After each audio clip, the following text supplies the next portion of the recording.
अस्सलाम वालेकुम नाज़रीन, मैं हूं मंसूर अली खान। अपने YouTube चैनल के ऊपर आपको खुशामदीद कहूँगा। सबसे पहले आपसे दरख्वास्त के चैनल को सब्सक्राइब करना मत भूलिएगा और बेल आइकन ज़रूर प्रेस कीजिएगा। नाज़रीन, सबसे पहले अहम तरीन खबर आपके साथ शेयर करनी है और बात है शहबाज गिल साहब की। मेरे ख्याल में मुझे उनको इंट्रोड्यूस करने की ज़रूरत ही नहीं है, आप सब जानते हैं, बड़ा जाना माना नाम है। पाकिस्तान तहरीक-ए-इंसाफ का एक बहुत बड़ा नाम है, मौजूदा हुकूमत के अंदर वज़ीर आज़म के बहुत करीब हैं। पिछले दिनों आपको याद होगा काफ़ी खबरों के अंदर आए थे जब आसमा शिराजी साहिबा के हवाले से उन्होंने एक पूरी प्रेस कॉन्फ्रेंस की थी और सोशल मीडिया के ऊपर जो कुछ भी हुआ था आसमा शिराजी साहिबा के साथ, उसमें काफ़ी हद तक शहबाज गिल साहब का जो है बड़ा अहम किरदार भी था। एनीवेज, इस सिलसिले में जी जो खबर आई है वो ये है कि आज लाहौर की एक अदालत में उनके हवाले से वारंट गिरफ्तारी जो है उनके जारी किए गए हैं और इस सिलसिले में जो कोर्ट का जो ऑर्डर सामने आया है वो आप इस पर स्क्रीन पे भी देख सकते हैं। मैं आपको इसको पढ़ के भी सुना देता हूँ। इसमें इंग्लिश में बेसिकली जो लिखा गया है, जो जज साहब की जानिब से जो ऑर्डर आया है उसमें ये लिखा हुआ है कि personal attendance of respondent accused doctor Shahbaz Gill has already been dispensed with. Mian Ali Ishfaq advocate learned counsel for the complainant, Nemo for the respondent accused. Case was fixed for arguments and application for the change of authorized representative of the complainant, as well as arguments on petition under section 265K CRPC, as the attendance of the respondent accused Dr. Shahbaz Gill has already been dispensed with, and on his behalf his learned counsel is appearing.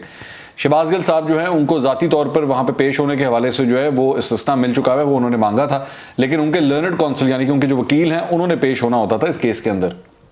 Today file be kept in wait for whole day till 3:30 PM। 3:30 बजे तक अदालत के अंदर जो है वो file पड़ी रही, उसका इंतजार किया गया।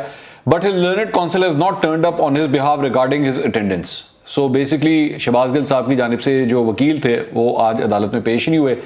So under these circumstances, respondent accused is hereby summoned through bailable warrants of his arrest to the tune of ₹30,000 for 1/11/2021। 1 नवंबर 2021 तक के लिए जो है वो डेट पड़ी है और इनके अरेस्ट वारंट्स जो हैं जारी हुए हैं, बेलेबल अरेस्ट वारंट्स हैं। लेकिन अहम बात यह है, मैं आपको जरा इसका केस का बैकग्राउंड बता दूं क्योंकि इस केस से जुड़ा शहबाज गिल साहब के लिए एक और बुरी खबर आई है। मैं वो भी आपको सबसे पहले बता दूं। इनके वारंट गिरफ्तारी तो जारी हुए ही हैं, लेकिन एक और बुरी खबर भी है, वो मैं आपको बता दूं। केस का बैकग्राउंड क्या है? केस का बैकग्राउंड मैं सबसे पहले आपको बता दूं। मामला है जी कि एक कंपनी है, टर्किश कंपनी है बेसिकली, उसका नाम है प्लेटफॉर्म टूरिज्म कंपनी और ये अल बराक ग्रुप है, ये उसकी एक कंपनी है। शहबाज गिल साहब ने 26 सितंबर 2020 को एक टेलीविजन प्रोग्राम के अंदर बैठ के इस कंपनी के ऊपर बड़े हतका अमेज किस्म के जो हैं वो इल्ज़ामात लगाए थे। उन्होंने बेसिकली इल्ज़ाम ये लगाया था कि जी बेसिकली ये जो मेट्रो बस सर्विस जो बनाई गई है, शहबाज गिल साहब ने स्टेटमेंट में कहा कि जो पटिशनर हैं उन्होंने ये जो यानी कि ये जो कंपनी है इन्होंने मेट्रो बस प्रोजेक्ट का ये जो ठेका था इसका, ये $3.68 पर किलोमीटर के हिसाब से जो है वो ये ठेका हासिल किया और इसके अंदर सलमान शहबाज को, शहबाज शरीफ साहब के जो साहबजादे हैं, उनको $1.85 बतौर रिश्वत जो है वो उनको दी गई। ये इन्होंने इल्ज़ाम लगाया था कि जी इस कंपनी ने जो ठेका लिया है वो महंगे दामों लिया है और इसकी वजह यह कि इसमें से $1.85 पर किलोमीटर जो है वो जो इसकी जो किस्त बनती है वो बतौर रिश्वत जो है वो सलमान शहबाज ने ये ठेका देने के लिए जो है वो इनसे हासिल किए। इसके ऊपर बेसिकली ये केस किया गया।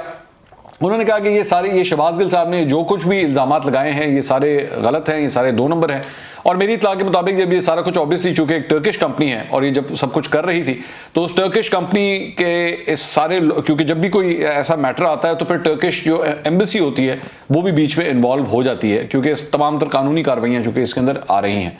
तो बेसिकली ये केस था। अच्छा, ज़हन में रखिएगा ये वही केस है शहबाज गिल साहब का जिसके अंदर एक दफ़ा जब ये अपेयर हुए थे तो मुस्लिम लीग नून के वर्करों ने जो है वो इनके ऊपर अंडे भी फेंके थे और इनके ऊपर इंक भी फेंकी थी, इनके चेहरे के ऊपर भी इंक फेंकी थी। बड़ा एक अफसोसनाक वाक़या पेश आया था। मैंने उससे बड़ा कंडेम भी किया था इस बात को कि ऐसा नहीं होना चाहिए। सियासी वर्करों को जो है वो एक दूसरे की स्पेस का, एक दूसरे की बाउंड्री का जो है वो लिहाज करना चाहिए।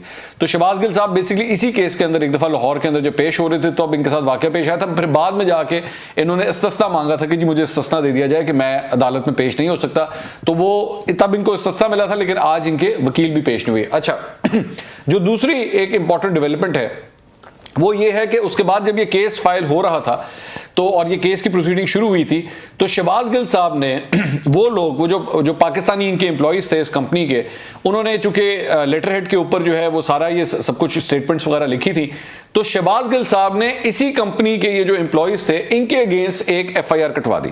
जी हाँ, शहबाज गिल साहब ने एक FIR कटवाई जाके कि जी ये जो इनके पाकिस्तानी एम्प्लॉइज हैं उन्होंने 2 नंबर तरीके से जो है ये लेटर हेड के ऊपर जो है सब कुछ डाला है और ये सब कुछ 2 नंबर है।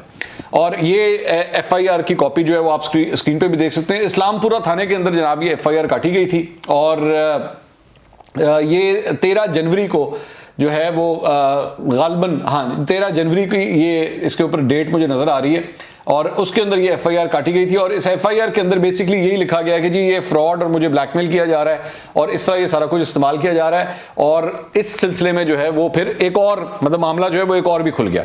लेकिन इसमें हुआ क्या कि जो टर्किश कंपनी थी, इनके जो एम्प्लॉइज थे, ये पहुंच गए अदालत कि जी ये हमारे खिलाफ जो FIR काटी गई है ये गलत FIR है। FIR सारी बात है किसके, जो पंजाब पुलिस इनके पास है, पंजाब की हुकूमत इनके पास है, पाकिस्तान तहरीक इंसाफ के लिए, तो शहबाज गिल साहब के लिए FIR कटवाना क्या मुश्किल काम था। एनीवेज, उसके बाद होता क्या है कि इस सिलसिले में ये जो टर्किश कंपनी के एम्प्लॉइज हैं ये अदालत में पहुंचते हैं और इस FIR को चैलेंज करते हैं। तो उसके बाद आज डॉन के अंदर ही जो है वो ये खबर आई है और डॉन के अंदर ये लिखा हुआ है, judicial magistrate on Wednesday acquitted the officials of Turkish company in a first information report registered by special assistant to prime minister on political communication Shahbaz Gill साहब। सो बेसिकली मजिस्ट्रेट साहब ने जो है वो FIR उड़ा दी। Platform tourism CEO Yemen and former manager of the company Tahir Mubin were present in the court when magistrate Bilal Munir Wadaich announced the verdict. Magistrate Bilal Wadaich ने जो है ये verdict announce किया। Speaking on the occasion, Mr. Yemen Glow said they were hopeful that they would get justice from Pakistani court. He said the verdict proved that Gil's allegation against the company officers were false and amounted to misuse of his powers.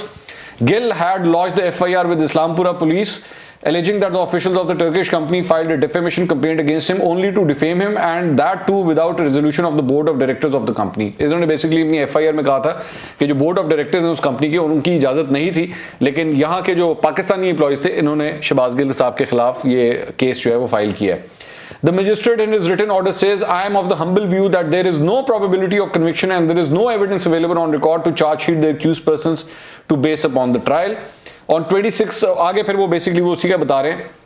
तो ये basically कल की ये कार्रवाई थी कि शहबाज गिल साहब ने जो FIR कटवाई थी वो जैसे ही वो FIR फारिग हुई उसके बाद आज जब जो इनके खिलाफ जो हत्या इज्जत का केस दायर किया गया है अदालत के अंदर, इसके अंदर इनके वकील ने पेश होना था तो आज वो वकील ही नहीं आया। मेरे ख्याल में उसकी रीजन यही है कि एक दिन पहले चूंकि इनके साथ ये सब कुछ हुआ था कि इनकी FIR कोर्ट ने उड़ा दी, तो अगले दिन इनके खिलाफ जो डिफेमेशन का केस है उसके अंदर वकील पेश नहीं हुआ। अब इनके अगेंस्ट अरेस्ट वारंट्स जारी हो चुके हैं और अब इनको हर सूरत अगली पेशी के ऊपर या तो इनको खुद आना पड़ेगा या गालबन मेरे ख्याल में तो खुद आना पड़ेगा, लेकिन जाहिर बात है वकला बेहतर बता सकते हैं, या इनके लॉयर को हर सूरत आना पड़ेगा क्योंकि लॉयर आज आया ही नहीं। और इसकी वजह सिर्फ और सिर्फ यही है कि इनकी जो FIR इन्होंने जो 2 नंबर FIR कटवाई थी वो कोर्ट ने कल उड़ा दी थी। तो बेसिकली शहबाज गिल साहब जो है वो काफी हद तक प्रॉब्लम में फंस चुके हैं क्योंकि वो जो डेफेमेशन केस टर्किश कंपनी ने किया हुआ है उसके अंदर जो है इनको अच्छा खासा जुर्माना भी हो सकता है और कोर्ट जो है वो कोई ना कोई सजा भी इनको दे सकती है। ये इसकी डिटेल्स थी। अगले वीलॉग में दोबारा मुलाकात होगी। अल्लाह हाफिज।